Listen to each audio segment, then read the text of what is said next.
if it's a war going on, you know, between two nations or two tribes of people, and you just come strolling along and you just see them fighting, and you just, maybe you in a fighting mood, you just want to just go jump in on somebody's side, you know? Now, you don't know what the impact of what you're doing is, because you don't know what they're fighting for, you don't know how long they've been fighting, you don't know what the intentions of either side is, because you don't really know the context of the situation, you know? And when we look at Black History Month, a lot of people will come into the diaspora, as it's referred to, or the struggle, you know, in the middle of it. Say, well, hey, let's just go here, you know? And I say the middle of it because when I was being taught Black history in school, you always got starting around 1619 in Jamestown. And a lot of times we would start with 1441 or 1444 in West Africa with the Portuguese. So I said, well, let me look a little more at these particulars, you know, and see what context they are in, you know, because you had a nation of people, or nations of people, Dutch, the Portuguese, the Spanish, the English, etc., that were enslaving other people from other nations. So John Henry Clark, he said that there needs to be a reassessment of Marcus Garvey and his long-reaching effects. He called attention to what slavery and colonialism had taken away. They took away the concept essential to all people in the world. They took away the concept of state management and state maintenance.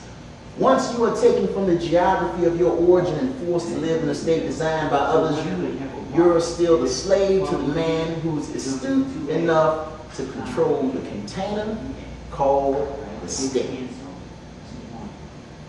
Now, we're going to be reflecting back on that in future presentations, but that's something to hang on right there. You know, he's referring to the state as a container. You know, he's saying that you're a slave to the state, or basically, you're a slave to the man who has enough sense or is organized enough to operate a state and make you subject to its policies, or its laws, its rules, or customs, or whatever you're subjecting yourself to or being subjected to in that state. But looking at so-called Black people and thinking about statements that Mr. Clark has said, well, if we're not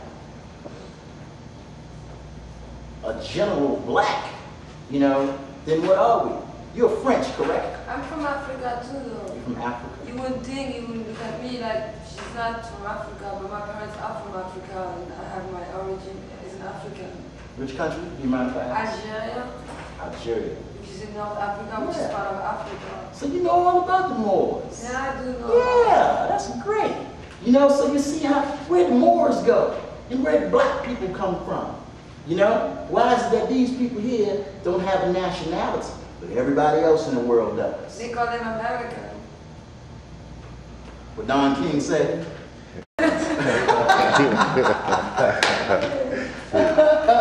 Okay, now this particular reference right here that I have is from a book called The Name Negro, Its Origin and Evil Use by Richard B. Moore. Okay, now Mr. Moore, he kind of followed up on what Mr. Clark was talking about, and he started speaking about the word Negro, where it came from, and he's implying that the use of it is an evil thing.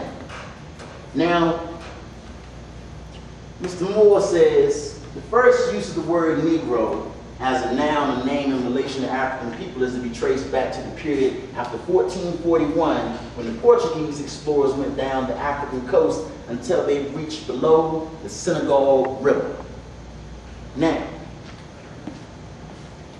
this river itself, that name Senegal, as we are using it in this English language, is a name that came from French or Portuguese adoption because of the Sanhaja Berbers.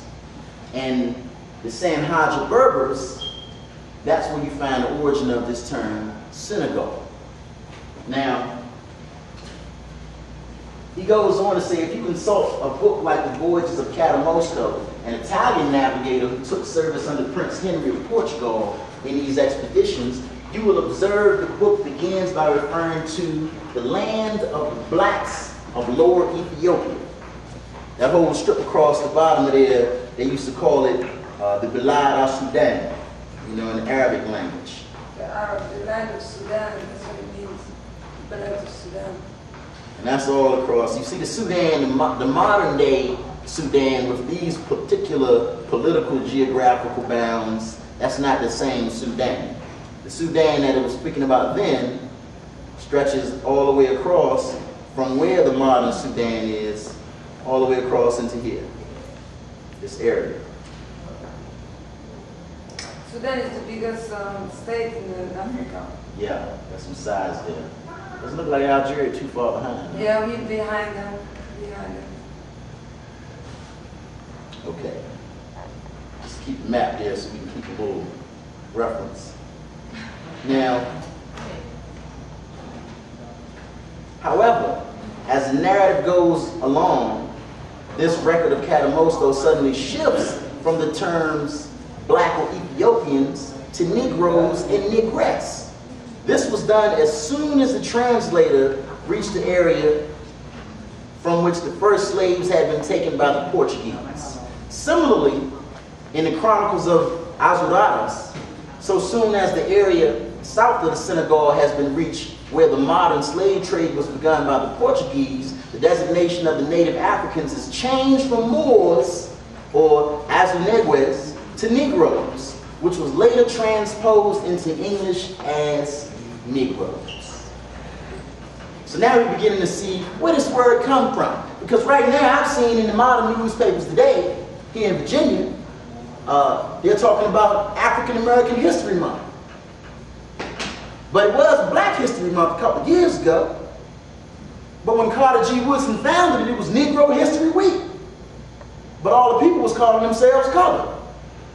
I mean, it's a little confusing, you know, if you don't know who you're talking about, but that you're actually talking about people. You know, that's why it's good to stick to nationality when you're talking about people, you know, because nationality takes you back to a nation or that land, geography, and historical culture that John Henrik Clarke was talking about when he says that we use the term black too loosely, you know.